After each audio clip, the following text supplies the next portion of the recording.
Hello বন্ধুরা, আমি শম্পা। এটা হচ্ছে গতকালের ভিডিও। আমি সকাল সকাল উঠে রেডি হয়ে গেছি আমার একটা ইচ্ছে পূরণ করার জন্য। আমার অনেক দিনের ইচ্ছা ছিল যে আমি এখানেতে যাব। ফাইনালি আমি চলে এসেছি আমার ইচ্ছে পূরণ করতে। ইচ্ছেটা ছিল বড় মার দর্শন করা। ওরে বাপরে, এসে দেখি কি ভিড়। তো যাই হোক, বড় মার দর্শন করতে এসেছি, তো একটু তো লাইন দিতে হবে, কষ্ট করতে হবে।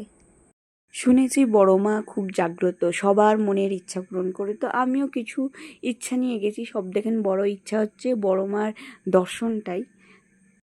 বড় মার কাছে আসার আমার অনেক দিনের ইচ্ছা ছিল। ফাইনালি আমি বড় মার দর্শন করতে চলেছি, আর একটু অপেক্ষার জন্য। কথায় আছে, মা চাইলেই তবে মায়ের দর্শন পাওয়া যায়। আমি অনেক দিন ধরে চেয়েছি, তো পাইনি। আজকে সেই দিনটা। ফাইনালি আমি মন্দিরের ভেতর ঢুকে পড়েছি। চলো তো মায়ের দর্শন করা যাক।